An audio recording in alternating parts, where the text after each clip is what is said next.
श्रीमद्भागवत गीता में भगवान श्री कृष्ण के उपदेशों का वर्णन है। भगवान श्री कृष्ण ने अर्जुन के माध्यम से संसार को गीता का उपदेश दिया था। कृष्ण ने अर्जुन को गीता का पाठ तब पढ़ाया था जब उनके कदम महाभारत युद्ध की युद्ध भूमि में डगमगाने लगे थे। श्री कृष्ण के उपदेशों को सुनकर अर्जुन अपने लक्ष्य को पूरा करने की ओर अग्रसर हुए। कहा जाता है कि गीता में जीवन की हर एक परेशानी का हल मिल जाता है। गीता में कही गई श्री कृष्ण की बातें आज भी जीवन में आगे बढ़ते रहने की प्रेरणा देती हैं। ऐसे में किसी भी परेशानी का हल पाने और जीवन में सफलता पाने के लिए गीता की कुछ बातों का ध्यान रखना चाहिए।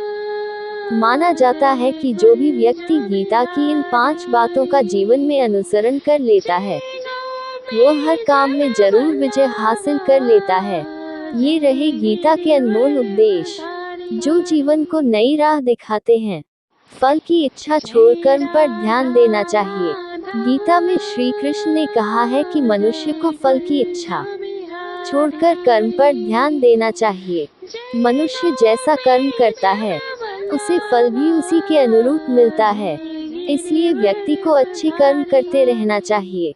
स्वयं का आकलन। श्री कृष्ण के अनुसार व्यक्ति को खुद से बेहतर कोई नहीं जान सकता, इसलिए स्वयं का आकलन करना बेहद जरूरी है। गीता में कहा गया है कि जो व्यक्ति अपने गुणों और कमियों को जान लेता है वो अपने व्यक्तित्व का निर्माण करके हर काम में सफलता प्राप्त कर सकता है। मन पर नियंत्रण। हमारा मन ही हमारे दुखों का कारण होता है। ऐसे में श्री कृष्ण ने गीता में कहा है कि जिस व्यक्ति ने अपने मन पर काबू पा लिया वह मन में पैदा होने वाली बेकार की चिंताओं और इच्छाओं से भी दूर रहता है। साथ ही व्यक्ति को अपने लक्ष्य को भी आसानी से प्राप्त कर लेता है। क्रोध पर काबू रखें। क्रोध में व्यक्ति नियंत्रण खो बैठता है और आवेश में आकर गलत कार्य कर देता है। यहाँ तक कि कभी कभी गुस्से में व्यक्ति खुद का अहित कर बैठता है। गीता में श्री कृष्ण ने बताया है कि क्रोध को खुद पर हावी नहीं होने देना चाहिए। यदि गुस्सा आए तो स्वयं को शांत रखने का प्रयास करें। स्पष्ट नजरिया। गीता के अनुसार व्यक्ति को संदेह या संशय का स्थिति में नहीं रहना चाहिए। जो लोग संशय का स्थिति में रहते हैं उनका भला नहीं हो सकता है। जीवन में स्पष्ट नजरिया होना चाहिए। का हुआ आगाज। दुर्योधन ने पांडवों से कहा कि अगर तुम्हें 5 गांव चाहिए तो कुरुक्षेत्र में आकर हमसे युद्ध करना पड़ेगा। हमें पराजित करके राज्य हासिल करना होगा। तब दोनों पक्षों में युद्ध का आगाज हुआ। भगवान श्री कृष्ण अर्जुन के रथ के सारथी बने थे। तब युद्ध भूमि में अर्जुन ने देखा कि उनके विपक्ष में उन्हीं का परिवार खड़ा है, उन्हीं के गुरु भाई बंधु हैं। इसलिए वह बोले कि यह तो अधर्म है। मैं अपने ही परिवार के साथ राज्य के लिए कैसे लड़ सकता हूँ। अर्जुन ने कहा कि हे माधव, मुझसे यह नहीं होगा। अपने ही परिवार के विरुद्ध मैं खड़ा नहीं हो सकता। श्री कृष्ण ने दिया उपदेश। तब श्री कृष्ण ने कुरुक्षेत्र के मैदान में अर्जुन को उपदेश देते हुए कहा कि हे पार्थ, तुम्हें अपने क्षत्रिय धर्म का पालन करना चाहिए और एक क्षत्रिय की भांति अपने अधिकारों के लिए लड़ना चाहिए। यही तुम्हारा धर्म है। श्री कृष्ण ने अपना उपदेश गायन के माध्यम से दिया था, इसलिए इसे गीता कहा जाता है। श्री कृष्ण ने द्वापर युग में मार्गशीर्ष शुक्ल पक्ष की एकादशी को हरियाणा के कुरुक्षेत्र नामक स्थान पर 45 मिनट का गीता का उपदेश दिया था, जिसे गीतोपनिषद भी कहा जाता है। भगवान श्री कृष्ण ने युद्ध भूमि में अर्जुन के टूटे हुए मनोबल को जोड़ने के लिए गीता का उपदेश स्वयं ही दिया, इसलिए इसे भगवत गीता भी कहा जाता है। कठिन समय में प्रेरणा से भर देने वाले श्री कृष्ण के विचार। मनुष्य का जीवन केवल उसके कर्मों पर चलता है। जैसा कर्म होता है वैसा उसका जीवन होता है। इस संसार में देखने के लिए बहुत सारे खूबसूरत स्थान हैं, पर सबसे खूबसूरत जगह है बंद आंखों से अपने भीतर देखना। सफलता खुशी की चाबी नहीं है, खुशी सफलता की चाबी है। आप जो कर रहे हैं उससे अगर आप प्यार करते हैं तो आप जरूर सफल होंगे। बीता हुआ कल जीवन को समझने का एक अच्छा मौका है और आने वाला कल जीवन को जीने का एक दूसरा मौका। अनुमान मन की कल्पना है और अनुभव जिंदगी का सबक है। सच्ची खुशी तभी होती है जब आपकी सोच, कथन और कर्म में समानता हो। जैसे तेल समाप्त हो जाने पर दीपक बुझ जाता है, उसी प्रकार कर्म के क्षीण हो जाने पर भाग्य भी नष्ट हो जाता है। जब मेहनत करने के बाद भी सपने पूरे नहीं होते, तो रास्ता बदलिए। सिद्धांत नहीं, क्योंकि पेड़ भी हमेशा पत्ते बदलता है, जड़ नहीं। मौन सबसे अच्छा उत्तर है किसी ऐसे व्यक्ति के लिए जो आपके शब्दों को महत्व नहीं देता। मनुष्य जन्म लेता है तो उसके पास सांसें तो होती हैं, पर कोई नाम नहीं होता। जब मृत्यु होती है तो उसके पास नाम तो होता है, पर सांसें नहीं होती। इसी सांस और नाम के बीच की यात्रा को जीवन कहते हैं। न किसी के अभाव में जियो, न किसी के प्रभाव में जियो। ये जिंदगी है आपकी, अपने स्वभाव में जियो। किसी के प्रति मन में क्रोध लिए रहने की अपेक्षा उसे तुरंत प्रकट कर देना अधिक अच्छा है। जैसे क्षण भर में जल जाना देर तक सुलगने से अधिक अच्छा है। मित्र गरीब है या अमीर मायने नहीं रखता, बल्कि वो आपके बुरे समय में आपका साथ कितना देता है, यह मायने रखता है। इंसान चाहे जितना भी खुद को व्यस्त रख ले, जिससे वो प्रेम करता है उसकी यादों से नहीं बच सकता। भागवत गीता के उपदेश। 1. जो हुआ वह अच्छा हुआ, जो हो रहा है वह अच्छा हो रहा है, जो होगा वो भी अच्छा ही होगा। 2. अर्जुन, तुम्हारा क्या गया जो तुम रोते हो? तुम क्या लाए थे जो तुमने खो दिया? तुमने क्या पैदा किया था जो नष्ट हो गया? तुमने जो लिया यहीं से लिया, जो दिया यहीं पर दिया। जो आज तुम्हारा है कल किसी और का होगा, क्योंकि परिवर्तन ही संसार का नियम है। 3. जीवन न तो भविष्य में है न अतीत में है, जीवन तो बस इस पल में है। 4. जन्म लेने वाले के लिए मृत्यु उतनी ही निश्चित है जितना कि मरने वाले के लिए जन्म लेना। इसलिए जो अपरिहार्य है उस पर शोक नहीं करना चाहिए। 5. कोई भी व्यक्ति जो चाहे बन सकता है, यदि वह व्यक्ति एक विश्वास के साथ इच्छित वस्तु पर लगातार चिंतन करे। 6. मैं सभी प्राणियों को एक समान रूप से देखता हूँ। मेरे लिए न कोई कम प्रिय है न ही ज्यादा, लेकिन जो मनुष्य मेरी प्रेम पूर्वक आराधना करते हैं वो मेरे भीतर रहते हैं और मैं उनके जीवन में आता हूँ। 7. मनुष्य अपने विश्वास से निर्मित होता है। जैसा वह विश्वास करता है वैसा वह बन जाता है। 8. फल की अभिलाषा छोड़कर कर्म करने वाला पुरुष ही अपने जीवन को सफल बनाता है। 9. हे अर्जुन, क्रोध से भ्रम पैदा होता है, भ्रम से बुद्धि व्यग्र होती है, जब बुद्धि व्यग्र होती है तब तर्क नष्ट हो जाता है, जब तर्क नष्ट होता है तब व्यक्ति का पतन हो जाता है। 10. मेरा तेरा, छोटा बड़ा, अपना पराया, मन से मिटा दो, फिर सब तुम्हारा है और तुम सबके हो। 11. सदैव संदेह करने वाले व्यक्ति के लिए प्रसन्नता न इस लोक में है और न ही परलोक में। 12. जो लोग मन को नियंत्रित नहीं करते हैं उनके लिए वह शत्रु के समान काम करता है। 13. नरक के 3 द्वार होते हैं, वासना, क्रोध और लालच। 14. हे अर्जुन, हम दोनों ने कई जन्म लिए हैं, मुझे याद है लेकिन तुम्हें नहीं। 15. हे अर्जुन, जो कोई भी व्यक्ति जिस किसी भी देवता की पूजा विश्वास के साथ करने की इच्छा रखता है, मैं उस व्यक्ति का विश्वास उसी देवता में दृढ़ कर देता हूँ। 16. हे अर्जुन, मन अशांत है और इसे नियंत्रित करना कठिन है, लेकिन अभ्यास से इसे वश में किया जा सकता है। 17. वह व्यक्ति जो सभी इच्छाएं त्याग देता है और मैं और मेरा की लालसा और भावना से मुक्त हो जाता है, उसे अपार शांति की प्राप्ति होती है। 18.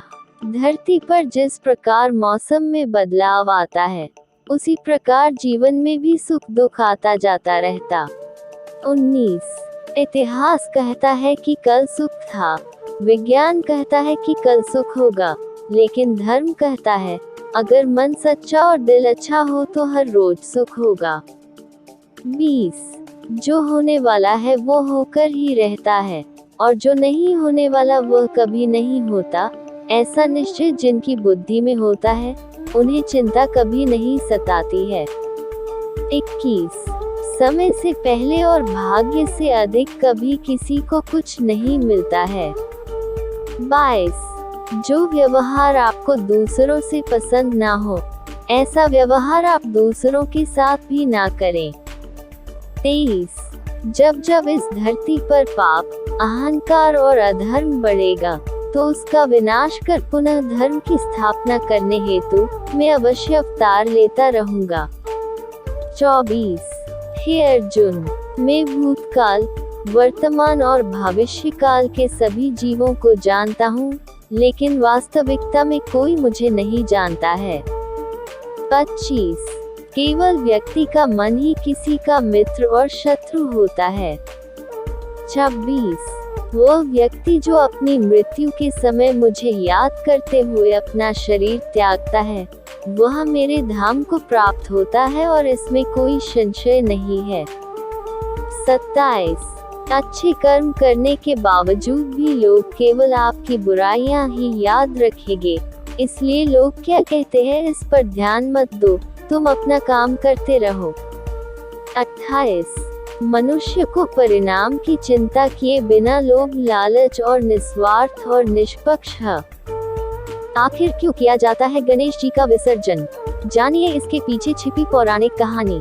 गणेश चतुर्थी के दिन लोग अपने घरों में गणपति बप्पा का स्वागत करते हैं और फिर 10वें दिन विधि विधान से उनका विसर्जन किया जाता है।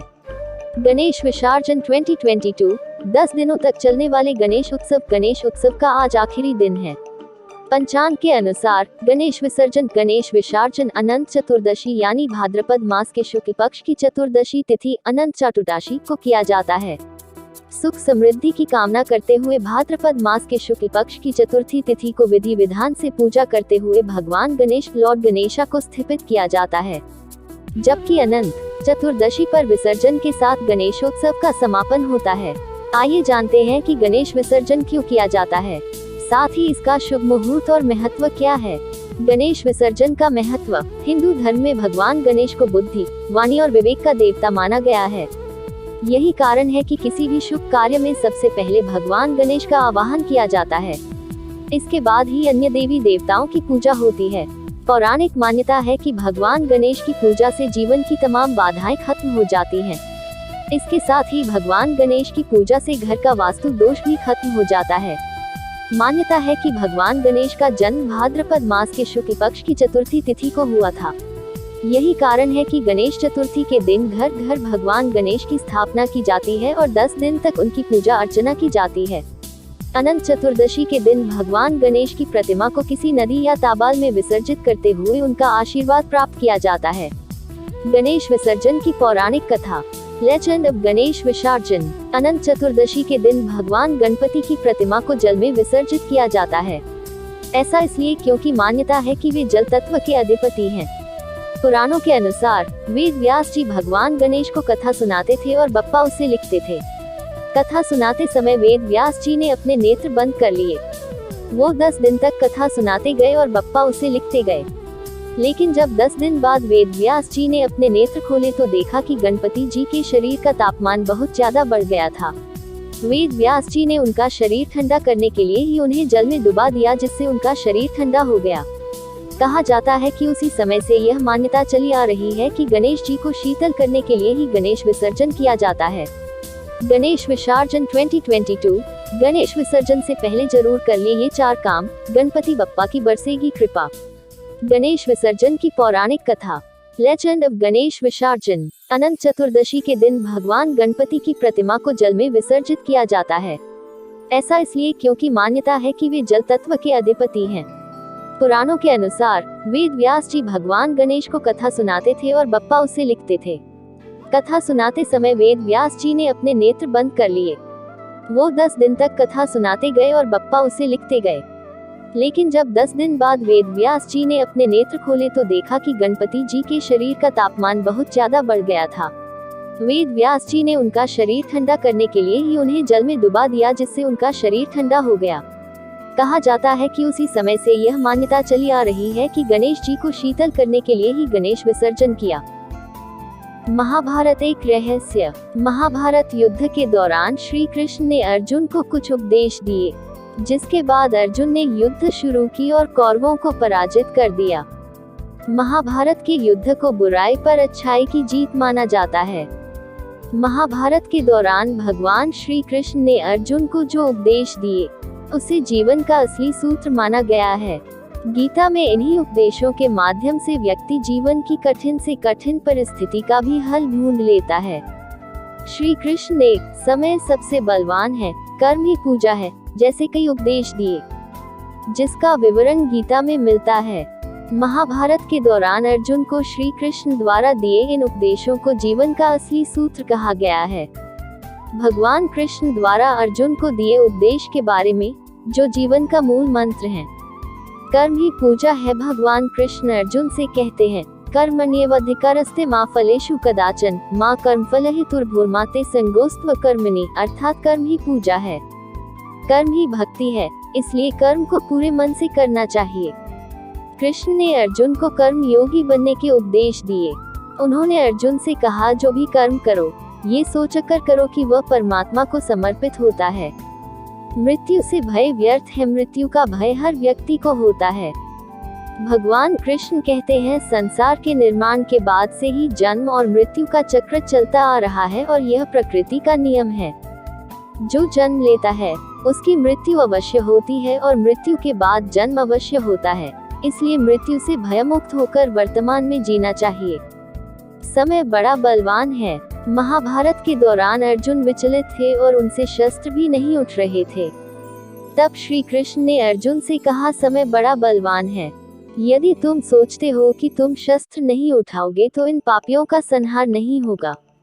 अरे अर्जुन, तुम तो एक निमित्त हो, इनका संहार लिखा है और वह जरूर होगा। श्री कृष्ण ने अर्जुन को कहा, भूत और भविष्य की चिंता करना व्यर्थ है, वर्तमान ही सत्य है। जब असमंजस की स्थिति में रहो और कुछ समझ ना आए तो सब परमात्मा पर छोड़ दो और बस अपना कर्म करो। परिस्थितियां कितनी भी बुरी क्यों ना हो, यही सोचो कि समय सबसे बड़ा बलवान है। अच्छा हो या बुरा, बीत जाएगा।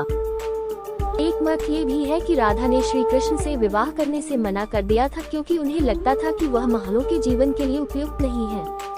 राधा एक ग्वाला थी, जबकि लोग श्री कृष्ण को किसी राजकुमारी से विवाह करते हुए देखना चाहते थे।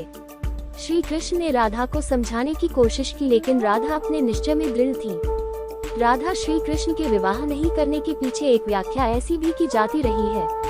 राधा को यह एहसास हो गया था कि श्री कृष्ण भगवान है और वह श्री कृष्ण के प्रति एक भक्त की तरह थी। वह भक्ति भाव में खो चुकी थी, जिसे कई बार लोग भौतिक प्रेम समझ लेते हैं।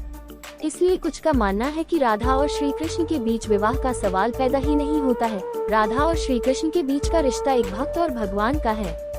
राधा का श्री कृष्ण से अलग अस्तित्व नहीं है। विवाह के लिए दो लोगों की आवश्यकता होती है। समाज आया आर्य। कुछ लोग इसकी इस तरह से भी व्याख्या करते हैं कि सामाजिक नियमों ने राधा कृष्णा की प्रेम कहानी में खलनायक की भूमिका निभाई। राधा और श्री कृष्ण की सामाजिक पृष्ठभूमि उनके विवाह की अनुमति नहीं देती थी। राधा को ठीक तरह से समझने के लिए रस और प्रेम के रहस्य को समझना होगा। ये आध्यात्मिक प्रेम की आनंददायक अनुभूति है। एक व्याख्या के अनुसार कृष्ण और राधा ने बचपन में खेल खेल में शादी की थी, जैसे कि कई बच्चे शादी का खेल खेलते हैं, लेकिन असलियत में दोनों का विवाह कभी नहीं हुआ। वैसे भी उनका प्यार वैवाहिक जीवन के प्यार से ज्यादा स्वाभाविक और आध्यात्मिक था। श्री कृष्ण और राधा एक दूसरे रूप से आत्मीय तौर पर जुड़े हुए थे, इसीलिए हमेशा उन्हें राधा कृष्णा कहा जाता है, रुक्मिणी कृष्णा नहीं। रुक्मिणी ने भी श्री कृष्ण को पाने के लिए बहुत जतन किए थे। वो अपने भाई रुक्मी के खिलाफ चली गई थी। रुक्मिणी भी राधा की तरह श्री कृष्ण से प्यार करती थी। रुक्मिणी ने श्री कृष्ण को एक प्रेम पत्र भी भेजा था कि वह आकर उन्हें अपने साथ ले जाएं। प्रेम पत्र में रुक्मिणी ने 7 श्लोक लिखे थे। रुक्मिणी का प्रेम पत्र श्री कृष्ण के दिल को छू गया और उन्हें रुक्मिणी का अनुरोध स्वीकार करना पड़ा। इस तरह रुक्मिणी श्री कृष्ण की पहली पत्नी बन गयी। वहीं दूसरी तरफ श्री कृष्ण और राधा को विवाह की आवश्यकता ही नहीं थी। फिर क्या हुआ राधा का? जब कृष्ण वृंदावन से निकल गए तब राधा की जिंदगी ने अलग ही मोड़ ले लिया था। राधा की शादी एक यादव से हो गई। राधा ने अपने दाम्पत्य जीवन की सारी रस्में निभाई और बूढ़ी हुई, लेकिन उनका मन तब भी कृष्ण के लिए समर्पित था। कौन थे राधा के पति? राधा के पति का वर्णन ब्रह्मावैवर्त पुराण में किया गया है। ये वेद व्यास द्वारा रचित 18 पुराणों में से एक है। राधा की शादी के बारे में भी अलग अलग कहानियाँ प्रचलित हैं। कुछ के अनुसार राधा की शादी अनय से हुई थी। अनय भी वृंदावन निवासी थे और राधा और अनय की शादी ब्रह्मा की एक परीक्षा के बाद हुई थी। ब्रह्मा ने ये पता लगाने के लिए कि कृष्ण वाकई विष्णु अवतार है, उनके सारे दोस्तों को अगवा कर जंगल में छुपा दिया था। उस समय अनय भी जंगल में थे और गलती से वो भी अगवा हो गए थे।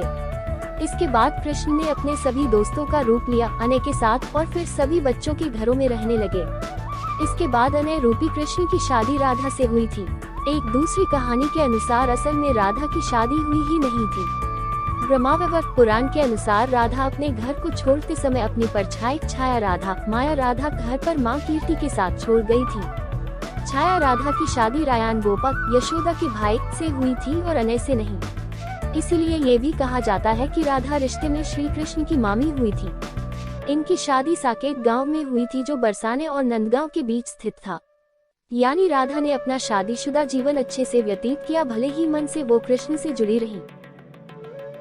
कौन थी राधा? पद्म पुराण के मुताबिक राधा वृषभानु नाम के एक गोप की पुत्री थी। कुछ विद्वान मानते हैं कि राधा का जन्म यमुना नदी के पास स्थित रावल गांव में हुआ था। बाद में उनके पिता बरसाना में आकर बस गए थे। हालांकि कुछ लोगों का यह मानना है कि राधा का जन्म बरसाना में ही हुआ था। बरसाना में राधा जी को लाडली कहा जाता है। ब्रह्मावैवर्त पुराण के अनुसार राधा जी कृष्ण से 4 साल बड़ी थी और उनकी मित्र थी। राधा जी से जुड़ी कई अन्य मान्यताएं भी हैं। ब्रह्मावैवर्त पुराण के अनुसार राधा का विवाह रायन नाम के व्यक्ति से हुआ था, जो कि माता यशोदा के भाई थे। यानी रिश्ते में राधा कृष्ण की मामी लगती थी। हालांकि अन्य पुराणों में ऐसा जिक्र नहीं मिलता। अगले दिन वह बच्चा डॉक्टर और माँ के पास आया और बोला कि मैं बहन को रख देने के लिए तैयार हूँ। सभी उस छोटे बच्चे के फैसले से खुश हुए। डॉक्टर और अस्पताल का पूरा स्टाफ जितनी हो सके उतनी तेजी से अपने काम में लग गया। थोड़ी ही देर में लड़के को अपनी छोटी बहन के बाजू वाले बेड पर लिटा दिया गया और उसका खून कलेक्ट करके उसकी छोटी बहन में ट्रांसफर किया गया। देखते ही देखते छोटी बच्ची में फिर से जैसे नई जान अंकुरित हो गई। सब बहुत खुश लग रहे थे सिवाय उस छोटे लड़के के। छोटे लड़के ने डॉक्टर और उसकी माँ को अपने पास बुलाया और उनसे धीरे से पूछा कि अब मेरे पास जीने के लिए कितना समय बचा है। एक 2 साल की छोटी बच्ची रक्त की एक बहुत विकृत बीमारी से ग्रसित थी। अस्पताल में भर्ती वह छोटी सी जान अपनी आखिरी सांसें गिन रही थी। अस्पताल के लोग उसे बचाने के लिए बहुत प्रयास कर रहे थे, मगर उसकी कम नसीबी थी कि उसके ब्लड ग्रुप का रक्त कहीं